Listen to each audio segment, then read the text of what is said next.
Those boots don't belong in a room like this. My wife said it with a smile, but the people around our table heard the blade hidden inside it.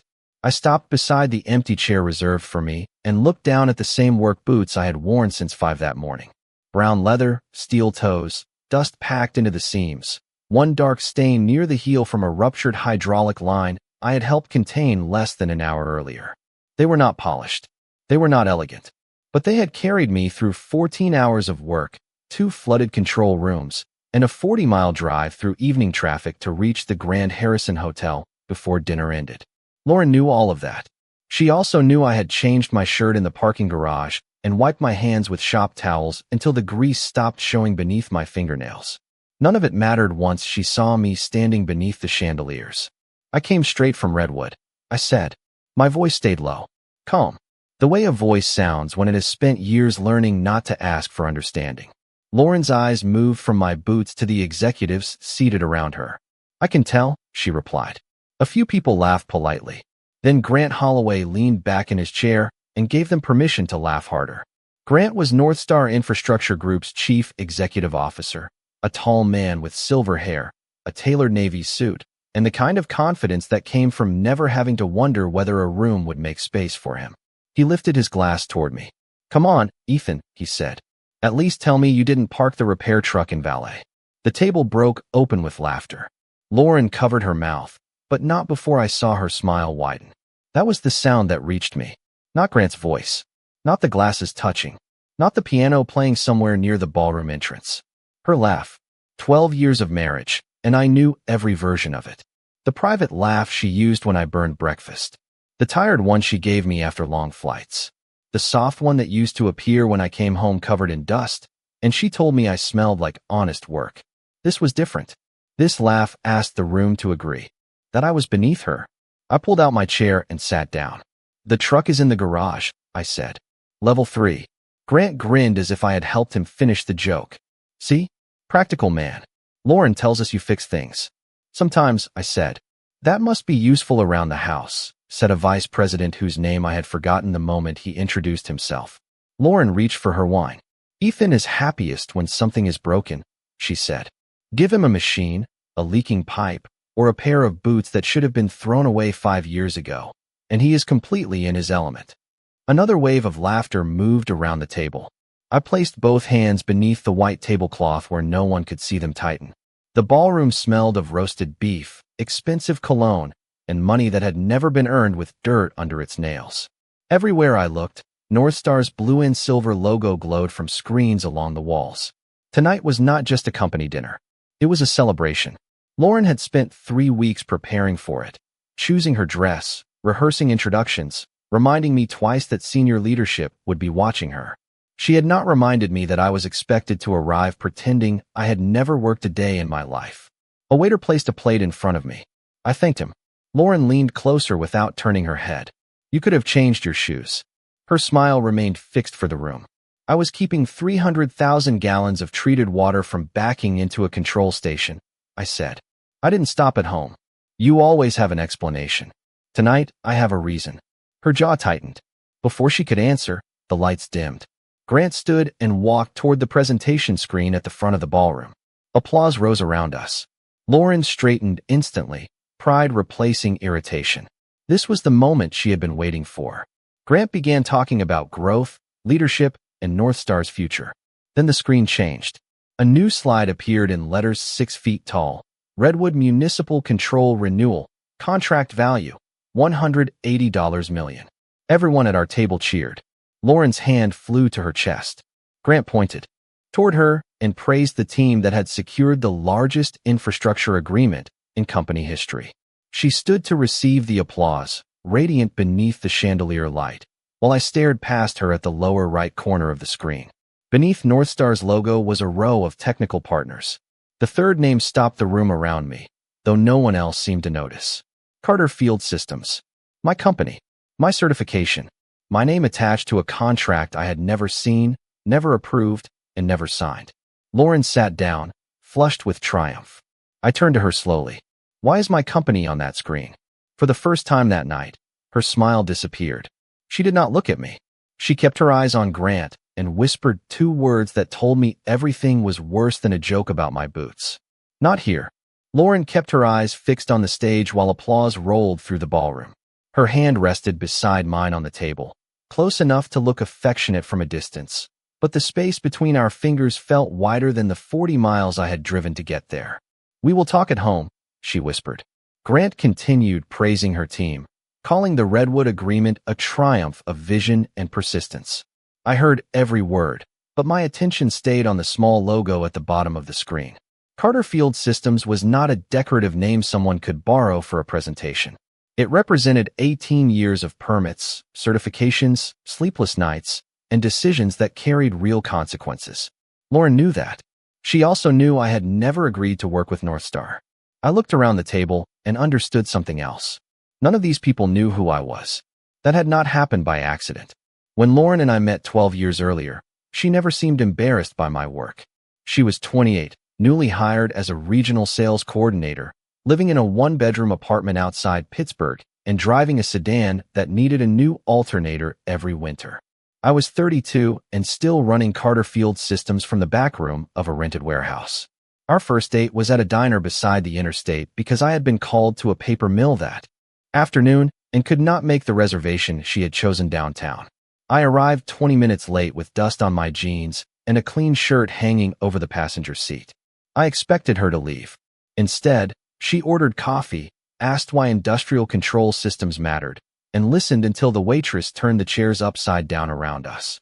Back then, Lauren loved the details. She wanted to know how pressure sensors worked, why old municipal systems failed, and why I carried 2 flashlights even during daylight hours. She once told her friends that I could walk into a room full of broken machinery and hear the problem before anyone else saw it. She said it with pride. After we married, she kept a framed photograph of my first service truck on her desk.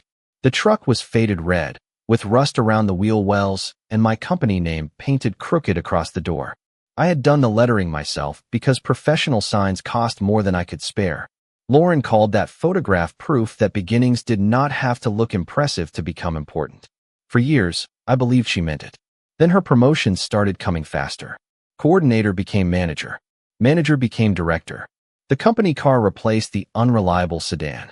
Business dinners replaced late meals at our kitchen counter. Her clothes changed, her vocabulary changed, and eventually the way she described me changed too. At first, she told people I owned an engineering firm. Later, she said I worked in industrial maintenance.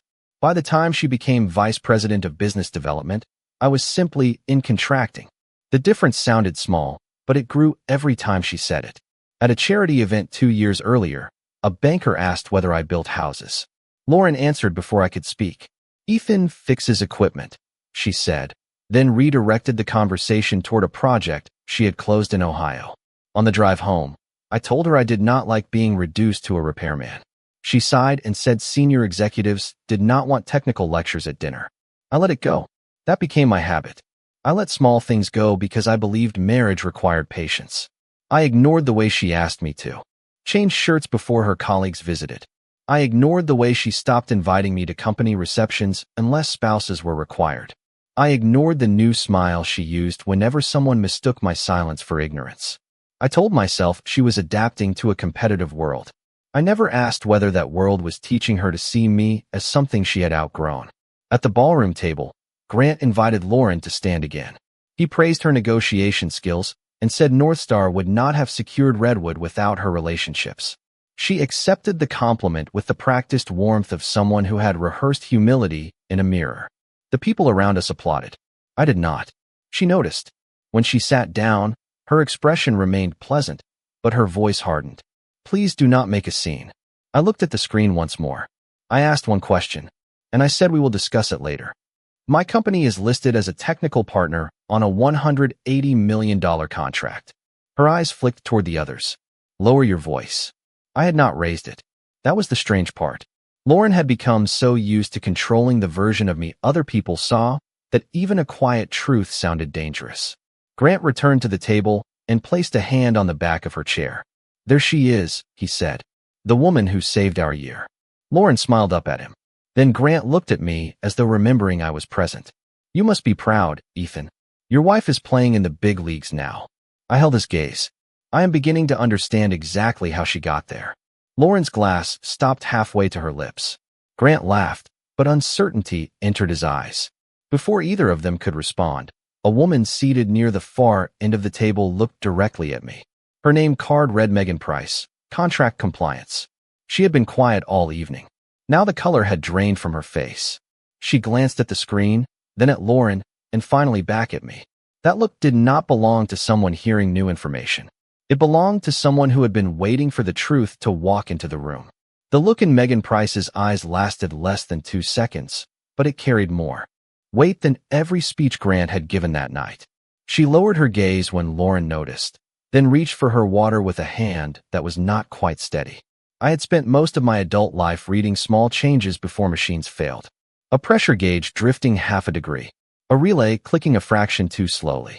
A vibration that disappeared whenever someone else entered the room. People gave warnings the same way. Megan had just given me one. Grant resumed talking about the Redwood project, explaining how North Star had defeated 4 national competitors by offering a complete modernization plan without interrupting service to 3 counties. The screen behind him changed to a diagram of pumping stations, control hubs, and underground transmission lines. Most people saw colored arrows and clean corporate graphics. I saw equipment I knew by serial number.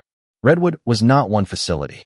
It was a network built over 40 years, expanded by different contractors, and held together by layers of technology that had never been designed to communicate with one another. Replacing it without shutting down water service required more than new hardware. It required the original calibration maps, the conversion protocols, and the emergency restoration sequence my company had developed after the Western Control Station failed 6 years earlier. Grant pointed at the map as if he had personally walked every mile of that system.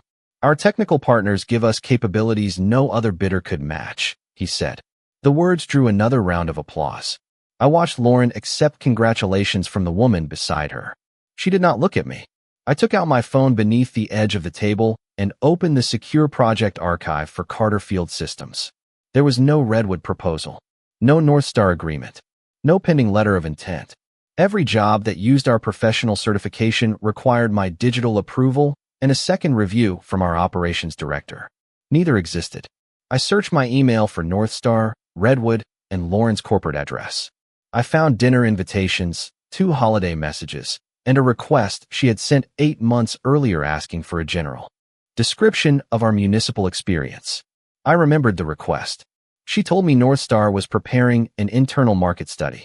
I had sent her an old qualification statement, the kind of document companies use to summarize past projects. It listed our licenses, safety record, and technical specialties. It was not permission to represent us as a partner. Lauren knew the difference. Her career was built on contracts. You used the qualification statement, I said quietly. Her shoulders stiffened. Not now, Ethan. That document expired last year. I said we will talk later. Grant heard his name in a nearby conversation and turned away from us, still smiling. I leaned closer, keeping my voice beneath the music. Did you submit it with the bid? Lauren finally faced me. The warmth she showed the room vanished from her expression. You do not understand how early-stage proposals work. I understand exactly how they work. Then you understand that companies identify preferred partners before every signature is finished. Preferred partners are contacted first. Her eyes narrowed. You would have agreed. The sentence landed with a quiet finality. Not because it answered my question, but because it revealed the assumption beneath everything. She had not forgotten to ask. She had decided asking was unnecessary. You listed my company because you thought being married to me counted as authorization. I listed the strongest team for the project. Without telling half of that team. She looked toward the stage again. You are making this sound worse than it is. On the screen, a new slide displayed projected savings, implementation dates, and a promise that service interruptions would remain below 2 hours during the entire 18-month transition. That promise depended on my restoration sequence. Without it, even a minor conversion failure could shut down a district for days. I knew because my team had tested every alternative. Who wrote the continuity plan? I asked. Lauren did not answer. Who gave North Star the restoration timeline? Our engineering group reviewed the available data. Available from where? Her silence became an answer of its own. Across the table, Megan set down her glass. She looked toward Grant, then Lauren, then me. This time she did not look away quickly enough. Grant noticed and smiled at her. "Megan, you should enjoy yourself," he said. Compliance did not ruin the celebration after all. Several people laughed. Megan managed a small smile, but her face remained pale. Grant's comment told me there had been objections. It also told me those objections had been dismissed. I slid my phone back into my pocket and looked at the contract value glowing above the stage. $180 million. Hundreds of employees. 3 counties. A public system that could not afford guesswork. Lauren had treated my company name like a spare key in a kitchen drawer, something she could take because she knew where I kept it. I had spent 18 years making sure that name meant responsibility. Tonight, it had become decoration beneath someone else's victory speech. Grant raised his glass for the final toast. Everyone stood. I remained seated for 1 second longer, studying the small Carter Field Systems logo at the bottom of the screen. Then I stood beside my wife. She smiled for the cameras as champagne glasses lifted around us. "To trust," Grant declared. The room repeated the word. Lauren touched her glass to mine. I did not drink. Over her shoulder, Megan was already reaching for her phone, and when my own phone vibrated moments later, the message contained only 7 words. "We need to speak before Grant does." The message stayed on my screen while the ballroom moved around me in slow, polished circles. Servers cleared plates. Executives shook hands. Cameras flashed beside the stage. Lauren was pulled into one conversation after another, smiling as if nothing beneath that ceiling could touch her. I slipped my phone into my pocket and walked toward the hallway outside the ballroom. The carpet softened every step, but I could still feel the weight of the boots she had laughed at. Those boots had not come from a store chosen by a stylist. I bought the first pair when I was 26 with money I had saved from 3 weeks of night shifts at Allegheny Steel. Back then, I worked 10 hours beside furnace control panels and spent mornings in engineering classes at a community college outside Pittsburgh. I slept in 4-hour pieces and carried textbooks in a toolbox because I did not own a briefcase. My father had been an electrician who believed skill mattered more than appearance. When he died, he left me a set of wrenches, a faded service manual, and one sentence I still heard whenever a job looked impossible. Learn the system before you blame the parts. That advice became the foundation of Carter Field Systems. My first office was the back half of a rented warehouse with no heat and one window that would not close. In winter, I wore gloves while writing estimates.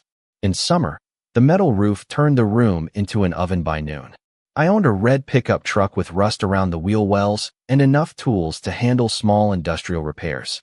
Most companies ignored my calls. They wanted large contractors with polished proposals and sales teams. I had neither. What I had was patience. I took the jobs nobody wanted. Pumps that failed during holiday weekends. Control panels installed before I was born. Municipal stations where the original diagrams had disappeared into filing cabinets years earlier. I learned to listen before touching anything. Machines tell the truth when people stop talking long enough to hear it. 1 client became 3. 3 became 12. I hired my first technician after a paper mill asked me to maintain its entire pressure network. His name was Walter Green, and he was 58 years old when I offered him the job. He looked at my warehouse, my truck, and the folding table I used as a desk. Then he asked whether payroll would clear on Friday. I told him it would, even if I had to delay paying myself. For 2 years, that promise decided every choice I made. I skipped vacations. I repaired my own truck. I ate dinner from vending machines while reviewing wiring maps at midnight. The company grew because we solved problems without creating new ones. We documented every adjustment, tested every backup, and never signed our name beneath work we had not verified. That reputation mattered more than revenue.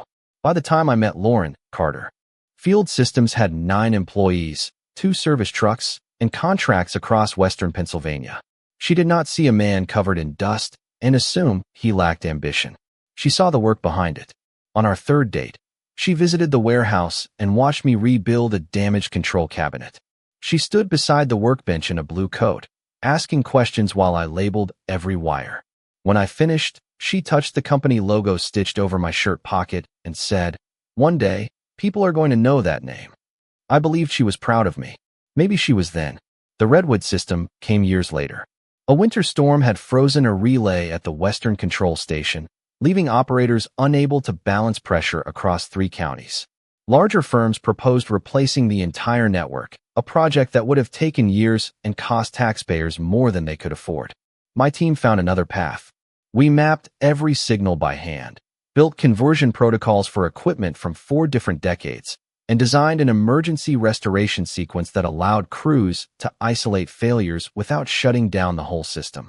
For 6 weeks, I lived between a motel room and the control station. The temperature dropped below 20 degrees most nights. My boots stayed wet near the toes because snow melted whenever I stepped inside. I kept a second pair of socks beside the heater and drank coffee strong enough to taste like burned metal. On the final morning, the new sequence transferred control without interrupting service for a single customer. Daniel Reeves, the county project director, shook my hand and said the system would have failed without us. We did not celebrate with chandeliers or champagne. We ate breakfast at a diner near the highway while Walter wrote the completion time on the back of a receipt. That work became the basis for every modernization plan Redwood considered afterward. The calibration maps belonged to Carter Field Systems. The transition protocols belonged to Carter Field Systems. The professional certification authorizing their use carried my signature. Northstar could build new hardware. It could manage schedules, budgets, and public meetings. But without my company, it could not connect the new system to the old one safely. That was the truth hidden beneath Grant's presentation. The contract everyone inside was celebrating rested on years of work done in rooms where nobody wore a suit. I reached the quiet hallway near the elevators and looked down at the dust along the leather seams. Lauren had called the boots embarrassing. Northstar had built its largest victory on the ground they had crossed. My phone vibrated again. Megan had sent a room number and 3 more words. Bring no one else. Megan had chosen a small conference room on the 2nd floor, far enough from the ballroom that the music reached us only as a dull pulse through the walls. She stood beside a rectangular table with her laptop open and the blinds drawn across the glass door. When I entered, she checked the hallway before closing it. I am sorry, she said. I should have contacted you weeks ago. I remained near the door. Start with what you know. She turned the laptop toward me. The screen showed a chain of internal emails marked confidential. My company name appeared in the subject line. Carter Field Systems Technical Commitment. Beneath it were messages between Megan, Grant, Lauren, and 2 members of Northstar's legal department. Megan had written the first warning 6 weeks earlier. She stated that the qualification statement did not constitute authorization, that no subcontract existed, and that Northstar could not represent Carter Field Systems as a confirmed partner without a signed letter. Grant's reply contained 1 sentence. Lauren has the relationship under control. I looked at my wife's response. Ethan will cooperate once the award is announced. He does not like corporate paperwork, but he will not let the project fail. The words felt colder than the hallway air. Lauren had reduced 18 years of discipline to a weakness she believed she could manage. There is more, Megan said. She opened another file. It was a draft technical assurance letter bearing the Carter Field Systems logo. My name appeared at the bottom in printed type, but there was no signature. The language promised access to calibration records, emergency restoration protocols, and senior engineering support throughout the project. Who created this? I asked. Northstar's proposal team, she said. Lauren provided the old qualification package and told them the final authorization was procedural. Did this go to Redwood? Megan hesitated. A version of it did. The room became very quiet. You knew it was not valid. Yes. And you let them submit it. Her face tightened. I filed a formal objection.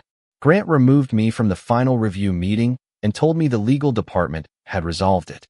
Tonight, when I saw you looking at the slide, I realized they had never told you. I studied the emails again. Dates, names, promises. Every line formed a paper trail toward a decision Lauren had made without me. Send me copies. Megan shook her head. I cannot forward company records to your personal address without exposing myself.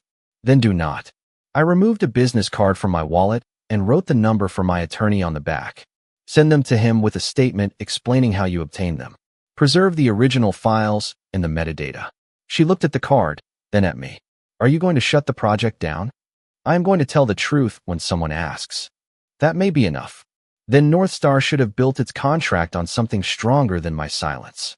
She took the card. Before I left, she said, Grant is planning a photograph with the executive team. He wants you in it. Why? He thinks it will be funny. I returned to the ballroom 5 minutes later. The tables had been moved aside near the stage, and a photographer was arranging senior leaders beneath the redwood banner. Lauren saw me and walked over quickly. Where were you? Taking a call. Her eyes searched my face. From whom? Someone who understands paperwork. She knew what I meant. The color in her expression shifted, but Grant called her name before she could answer. He stood in the center of the group with one arm extended toward me. There is our field expert, he announced.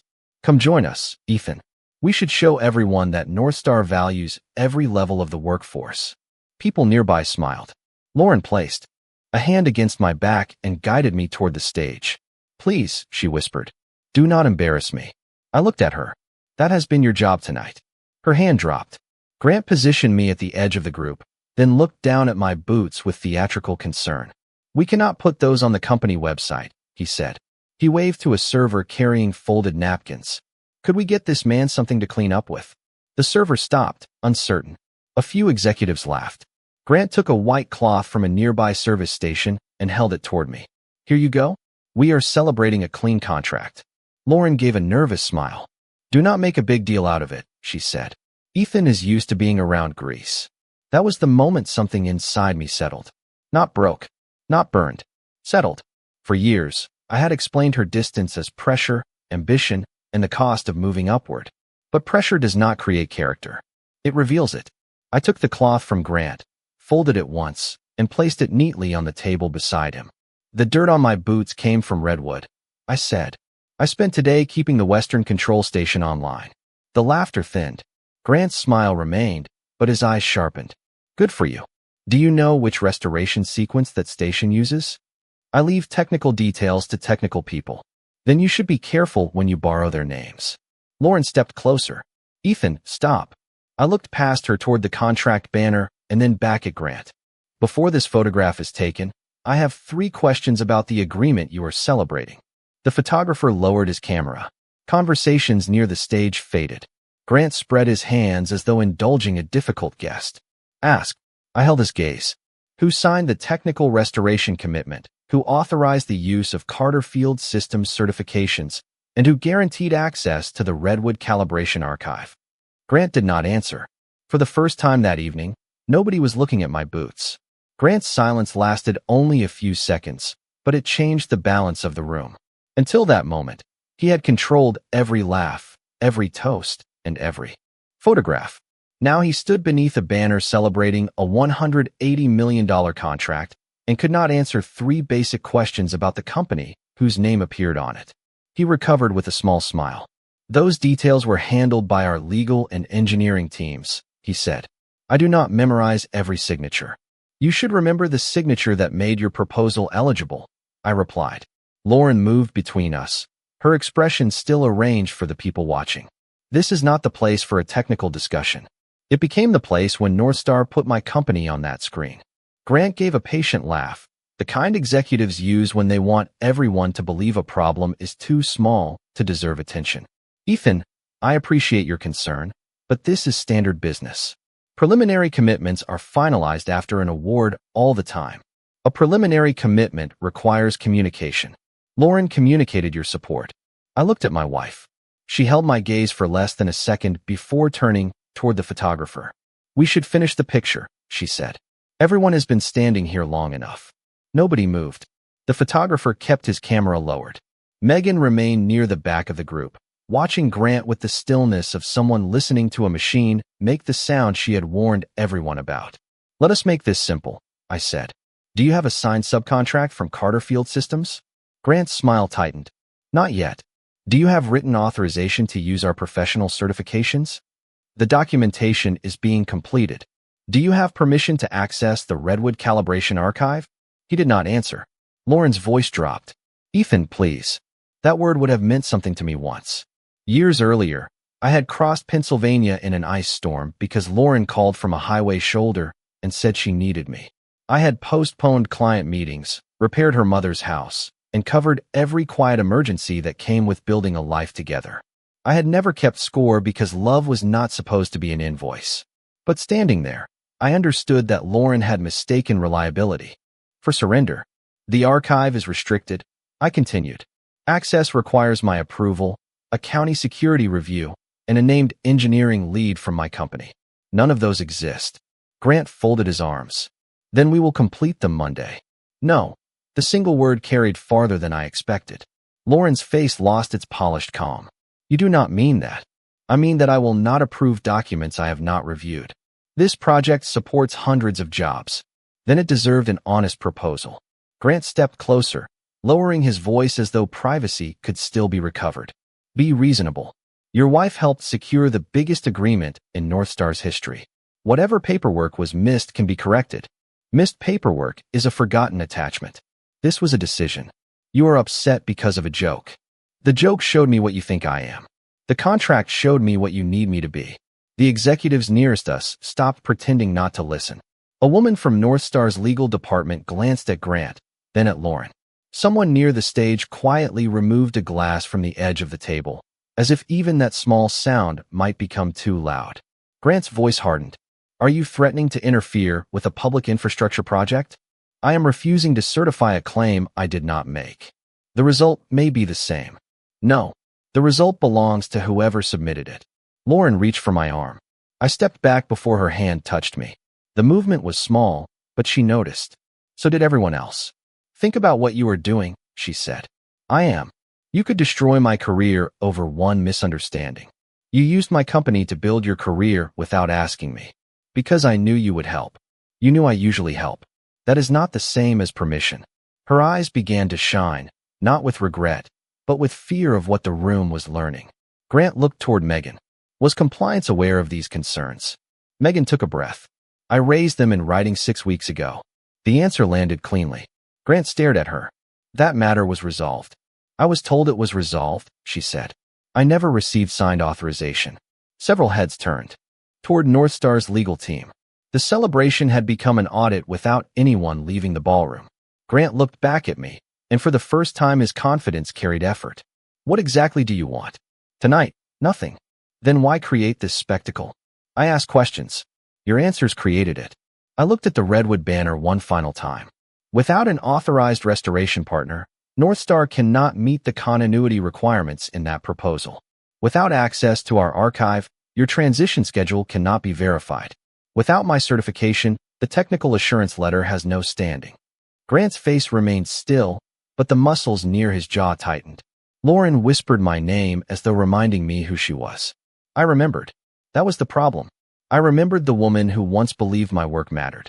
I also saw the woman standing before me now, hoping I would protect the image she had built by sacrificing the name I had built. I turned back to Grant. You are celebrating a contract that depends on authority you never received, I said. That means you do not have a contract. You have a document waiting to be challenged. The ballroom fell so quiet that I could hear the projector fan above the stage. Then, from inside my jacket, my phone began to ring. I looked at the screen. The caller was Daniel Reeves, director of the Redwood Municipal Authority. Daniel's name on the screen carried a different kind of weight. He was not a salesman, a board member, or a man impressed by chandeliers. He was the director responsible for keeping water moving through 3 counties, and he had known my work long before Northstar learned how to spell my company's name. I answered the call while everyone around me watched. Ethan, Daniel said, his voice tight and direct. I need confirmation on something before tomorrow morning. I stepped away from the stage, but not far enough for Lauren or Grant to stop listening. Go ahead.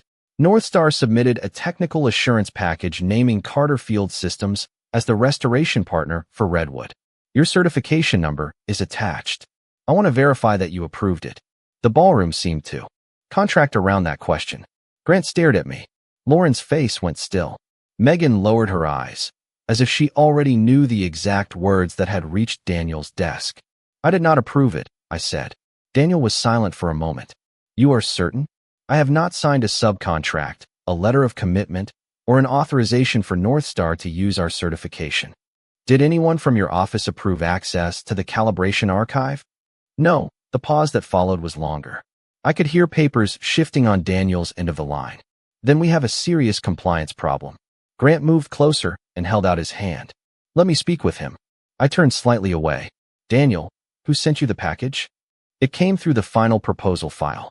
Our review team flagged the signature section tonight because the digital verification record was missing.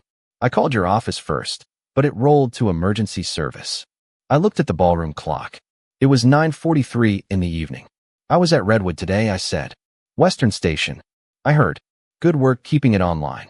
That sentence cut through the room more cleanly than any defense I could have made for myself. The man responsible for the entire system knew exactly where I had been and why my boots were dirty. What happens now? I asked. I notify procurement and the county council. The award cannot move forward until we verify every technical commitment. Grant's expression changed. Daniel, I said, I am standing with Grant Holloway and Lauren Carter now. They may want to explain their position. Tomorrow, Daniel replied. Not tonight. I need documents, not explanations. The call ended. For a few seconds, no one spoke. Then Lauren grabbed my sleeve and guided me toward a quiet corridor beside the ballroom. Grant followed. The door closed behind us, dulling the music and voices outside. What did you just do? Lauren asked. Her voice was low, but the anger inside it was unmistakable. I answered a question. You could have said the authorization was pending. It was never requested. Grant raised both hands. We can still fix this. Ethan, sign the letter tonight. We will date it tomorrow and tell Redwood the verification system failed. No, you have not even reviewed the full package. That is exactly why I will not sign it. Lauren stepped closer. You know this project. You know North Star can deliver it. I know Redwood. I do not know what North Star promised in my name. Then review it now. A $180 million public contract is not something I approve in a hotel hallway. Grant's patience began to thin. You are letting pride interfere with business. Pride did not place my certification on a document without permission. Your wife believed she had your support. My wife believed she could decide for me. Lauren's expression shifted, and for the first time that night, the polished executive disappeared. I did this because they were going to promote me, she said. The confession came quietly. No speech. No defense prepared for an audience. Just the truth. Grant said if I secured Redwood, I would be named senior vice president before the end of the year. We needed a restoration partner. Your company was the obvious choice. So you sent them my records. I sent the qualification package you gave me. For a market study. I knew you would help once we won. You did not know? You assumed. Because you always help me. The sentence echoed the email Megan had shown me. Lauren had built her entire plan on the belief that loyalty meant I would clean up whatever she placed in front of me. You laughed at the work, I said, then used it to build your promotion. She looked away. Grant stepped between us before the silence could deepen. This is a marriage issue. Do not let it become a corporate crisis. It became a corporate crisis when North Star submitted false support. His face tightened. Watch your language. Then give me a better word. He had none. Lauren folded her arms, trying to gather herself. What do you want from me? The truth. Did Grant tell you to submit my company without authorization? Her eyes moved toward him. That glance answered more than she intended. Grant noticed it too. Careful, he said. The word was directed at Lauren, not me. She took a breath and looked back at the floor. We were told. The paperwork could be completed after the award. By whom? I asked. She remained silent. I understood then that the missing signature was only the first crack. Somewhere behind it was a chain of decisions, and Lauren was not the only person afraid of what morning would bring. My phone vibrated with a new email from Daniel. The subject line was simple, formal verification request. Beneath it was a deadline. 8 o'clock the next morning. Grant read the time over my shoulder, and the confidence left his face. The celebration outside continued, but inside that hallway, North Star's biggest contract had already begun to disappear. Lauren and I left the hotel in separate cars. She did not ask me to follow her, and I did not offer. The rain had started while we were inside. A thin November rain that polished the streets and turned every traffic light into a streak of color across the windshield. I drove to the Carter Field Systems office instead of going home. The warehouse sat dark behind a row of closed machine shops, its metal siding shining beneath the security lights. I unlocked the side door at 11:28 and walked into the same building where I had once worn gloves to write estimates because the heater did not work. The office was larger now. We had 43 employees, 6 service vehicles, a testing laboratory, and enough active contracts to keep every crew busy through the following summer. But the place still smelled like coffee, steel, and electrical insulation. It smelled honest. I set my phone beside the keyboard and opened Daniel's verification request. He wanted 5 things before 8 in the morning: confirmation of our participation, authorization for our certification, proof of archive access, the name of our project lead, and a copy of any agreement with Northstar. I answered each item with the same care I used when signing an engineering report. Carter Field Systems had not agreed to participate. We had not authorized Northstar to use our certification. We had not granted access to the Redwood archive. No project lead had been assigned. No subcontract existed. I attached our current license records and the policy governing protected municipal data. Then I called my attorney, Samuel Brooks.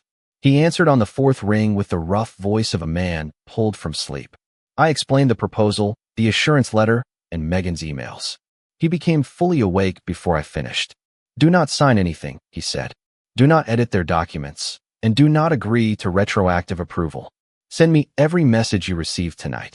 Already doing it. Good. Truth first. Reactions later.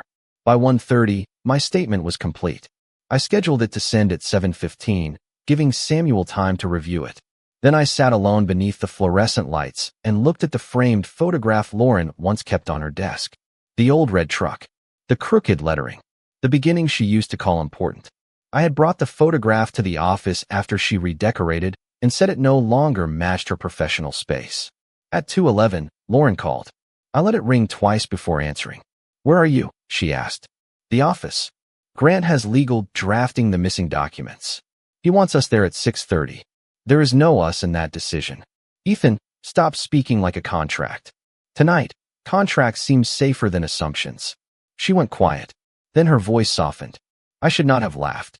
"No, you should not have used my company. I was trying to build something for both of us. You were trying to secure a promotion. Would that have been so terrible?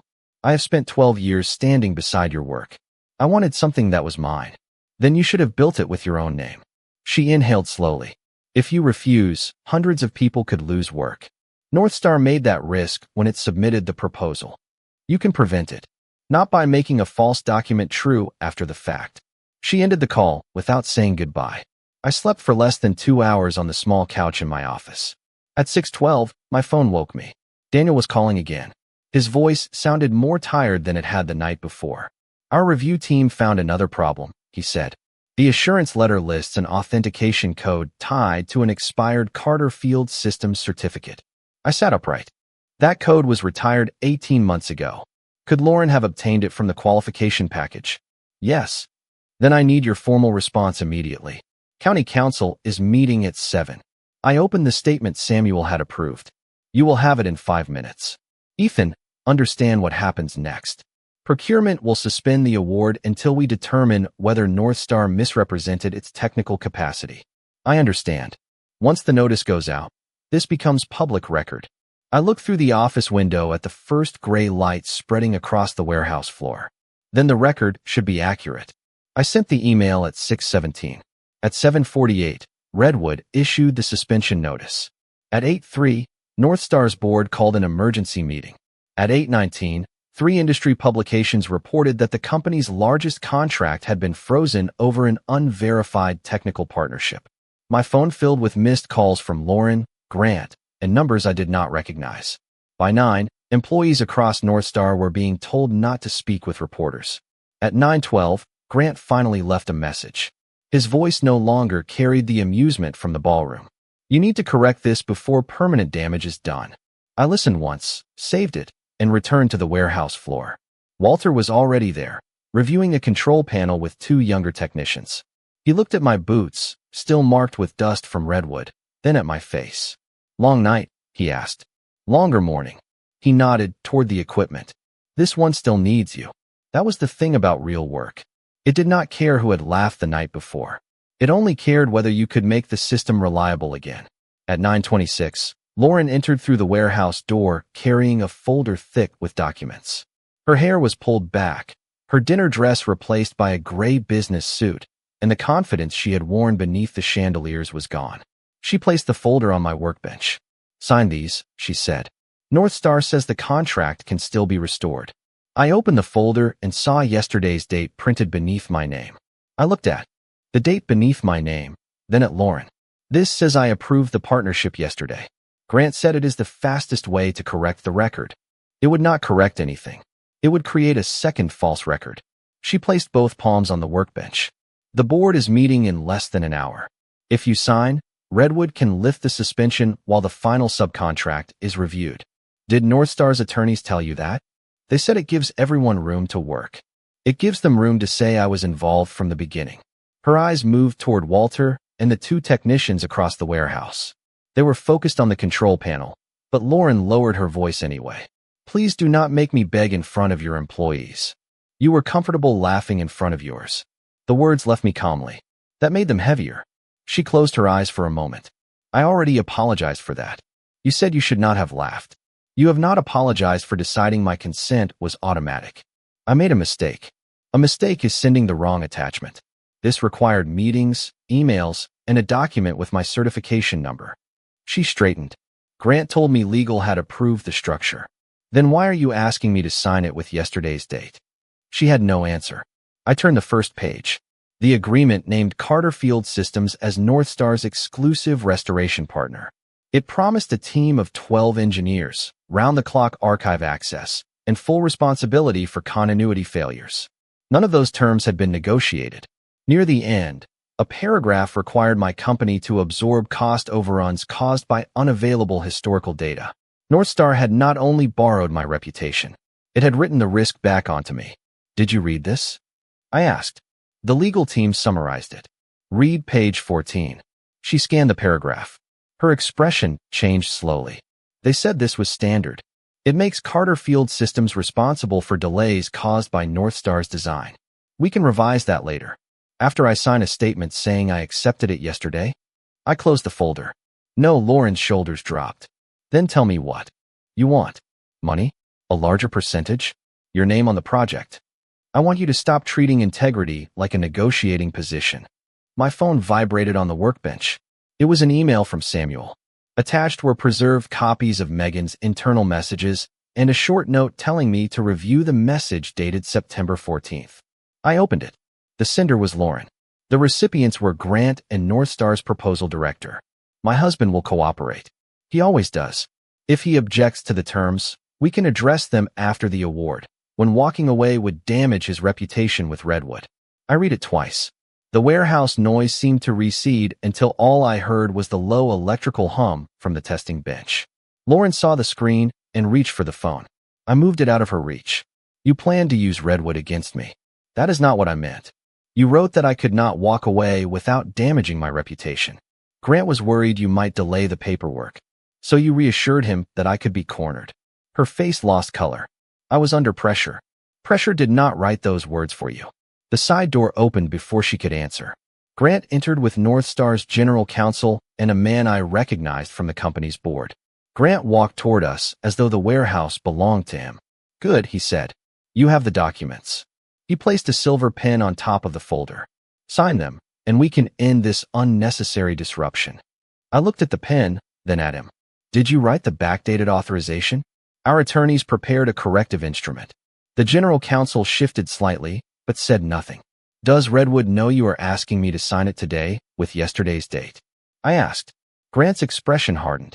Do not play games. That is a yes or no question. The board member looked toward the counsel. Does Redwood know? The counsel cleared his throat. The document has not been presented to the authority. Grant turned on him. This is an internal matter. Not anymore, I said. I opened Megan's emails on the monitor and rotated it toward the board member. Compliance warned Northstar 6 weeks ago. Grant proceeded anyway.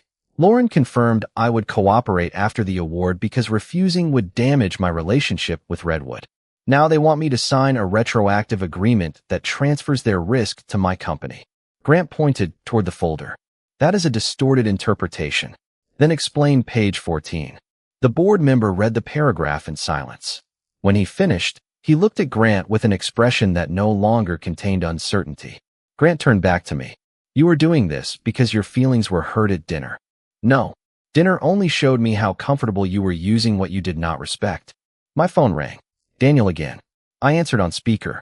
Ethan, he said, Redwood Procurement has voted to suspend Northstar's award pending a full review.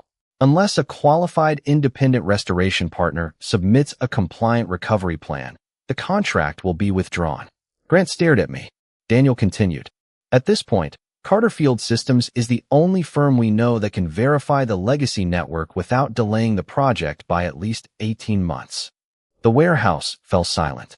The folder remained between us, but its power had disappeared. Grant had arrived expecting my signature. Instead, every person in the room was waiting for my terms.